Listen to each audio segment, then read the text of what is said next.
Segmen Bijak Belanja minggu ini membawa kita menyedari manfaat betapa pentingnya menjaga alam sekitar. Penebangan hutan daripada aktiviti pembalakan atau penerokaan haram menyebabkan peningkatan suhu.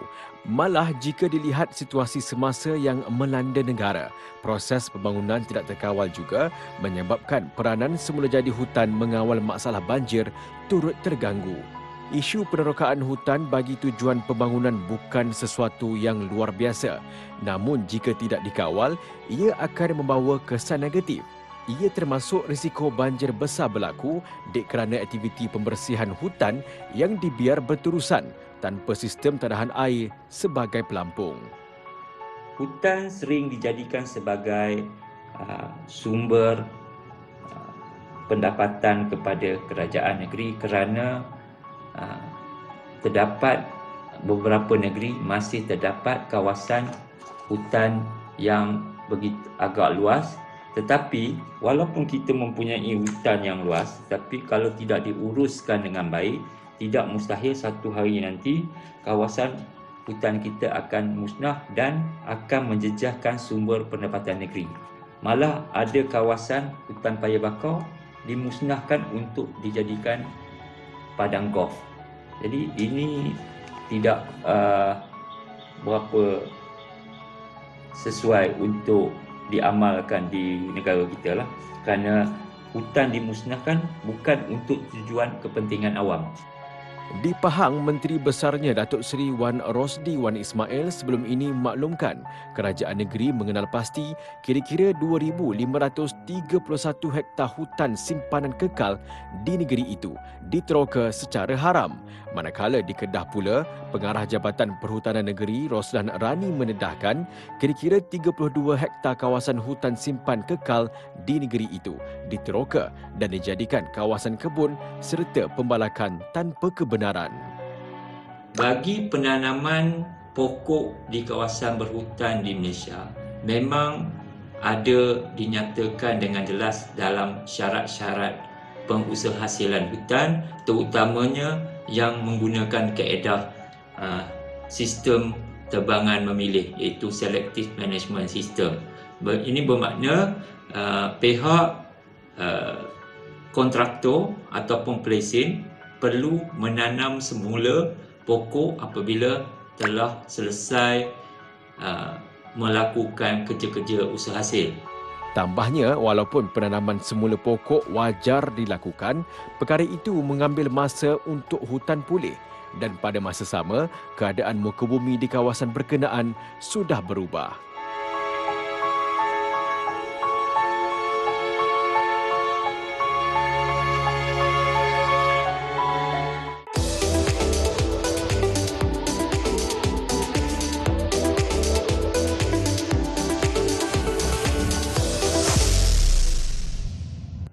Segmen Bijak Tani Berita TV9.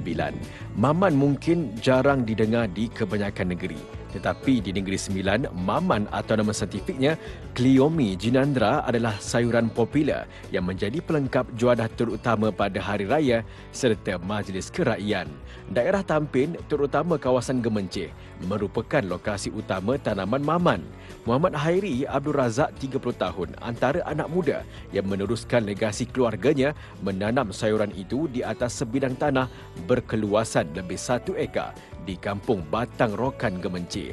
Menurut Muhammad Hairi, menanam maman tidak memerlukan kos yang tinggi. Yang penting, maman perlu sentiasa dijaga dan perlu air yang mencukupi dalam memastikannya tumbuh segar serta berkualiti tinggi. Kali kalau kita nak buat, kita kena ni racun dia punya rumput dulu.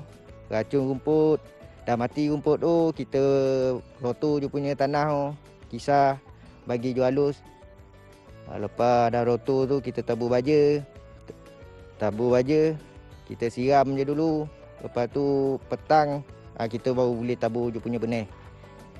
Dah tabur je punya benih tu, tunggu dalam 29 hari tu, kita dah boleh kutip maman tu. Tunggu 29 hari. Dia paling lama 29 hari, 30 lah. Muhammad Hairi yang dibantu ibu dan bapanya berkata, maman yang ditanam di kebunnya mempunyai batang berwarna ungu dan mendapat permintaan tinggi kerana baunya yang wangi serta lebih enak jika dimakan berbanding maman jenis batang hijau. Maman yang matang akan mengeluarkan bunga berwarna putih dan mempunyai ketinggian mencecah 1 kaki. Katanya kebunnya mampu menghasilkan antara 500 kg sehingga 1 tan semusim dan akan dijual kepada penduduk setempat di gerai milik keluarganya yang terletak tidak jauh dari kebun terbabit. Untuk sekilogram maman, harganya cuma RM6. Selama 29 hari tu kita kena jaga dia tu, nak kena cabut dia punya rumput. Kita kena tengok ulat kat daun je tu ada ke tak ada. Yang paling rumit nak cabut rumput tu lah. Boleh tidur lah kat batas tu kalau nak cabut. Meskipun boleh dikategorikan sebagai pengusaha berjaya, Muhammad Hairi tidak lokek berkongsi ilmu menanam maman. Buat benih maman ni kita biarkan dia dah tua, keras. Lepas tu kalau kita nak buat dia punya ni, kita patahkan je ni. Lepas tu kita jemur. Dah jemur tu nanti kita boleh lah buat keluarkan dia punya benih ni semua, kisai. Kisai dia punya benih ni, jemur, dah. Lepas tu kita simpan lah mana kita nak simpan. Kalau simpan dalam plastik dia punya benih ni tak boleh. Sebab dia beruap. Bila beruap tu nanti dia tumbuh dalam plastik tu. Kalau elok kita simpan dalam kain gantung. Menurut Muhammad Hairi, musim perayaan atau cuti sekolah, permintaan untuk sayur maman meningkat hingga ada kalanya bekalan yang ada tidak mencukupi. Maman katanya menjadi juadah wajib ada di meja makan pada hari raya yang tidak lengkap Syawal jika tiada maman. Kerana keistimewaannya juga, tidak banyak kedai menjual hidangan daripada maman. Bagi masyarakat di Negeri Sembilan, maman lazimnya akan dimasak rendang bersama ayam kampung atau daging serta dijadikan jeruk.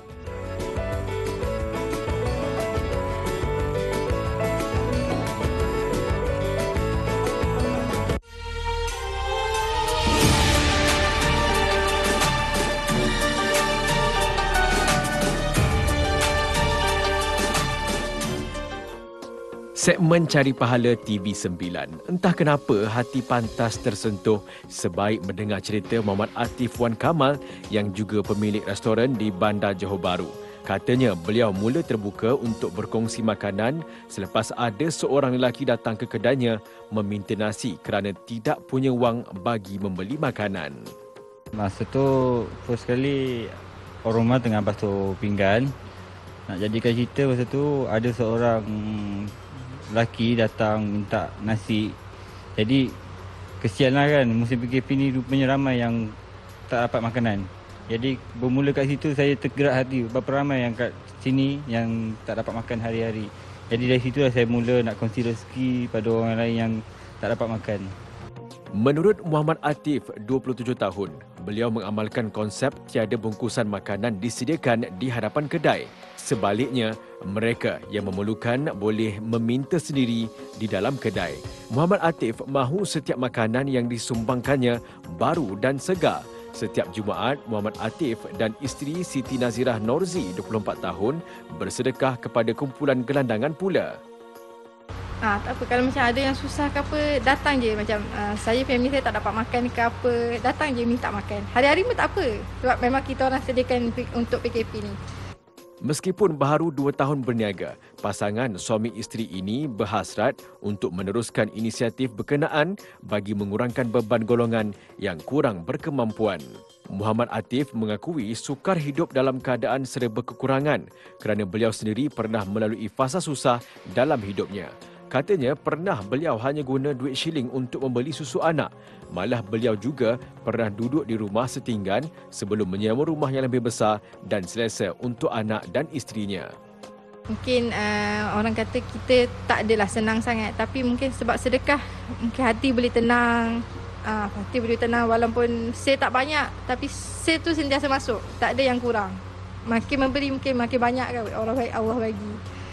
Di samping memberi makanan secara percuma, Muhammad Atif dan Siti Nazirah juga membuka ruang kepada mereka yang diberhentikan kerja untuk mencari pendapatan.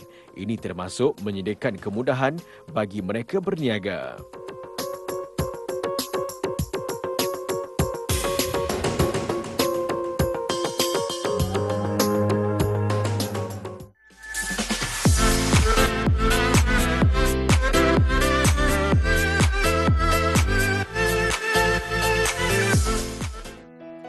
Segmen Pintu Rezeki. Walaupun memiliki ijazah sarjana muda matematik pengurusan dan pernah gulung tikar dalam perniagaan menjual pakaian, Nur Hidayah Abdul Rahman tetap memilih bidang perniagaan sebagai punca utamanya mencari rezeki.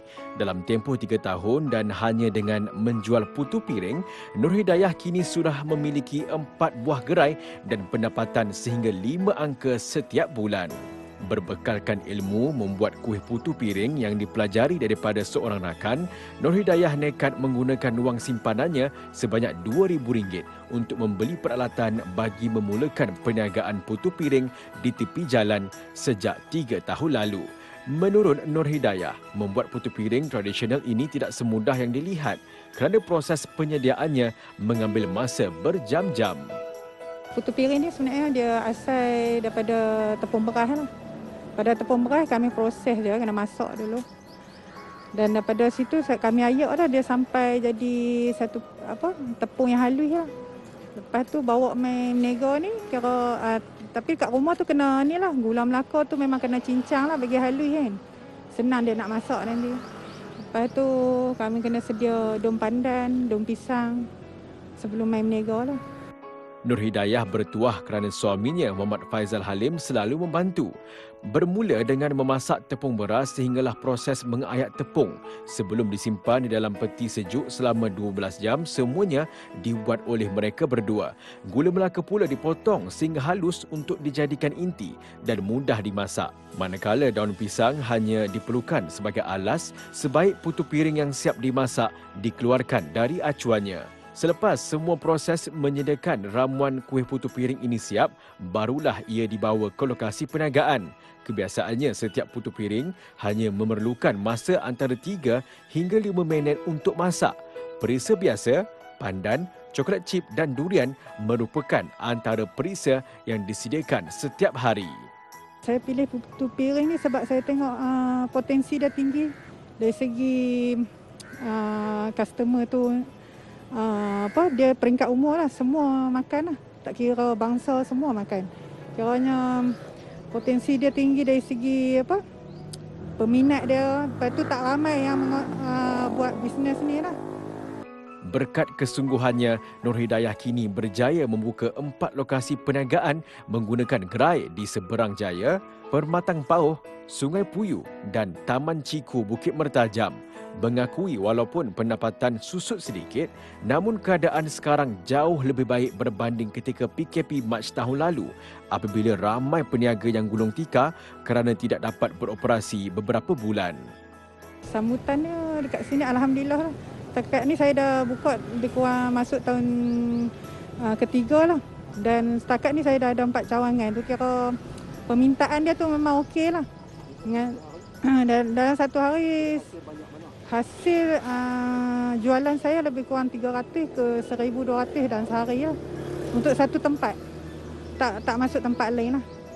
Dengan 10 orang pembantu setiap hari, kini Nur Hidayah mampu meraih pendapatan mencecah hampir RM15,000 sebulan dengan hanya berniaga di tepi jalan.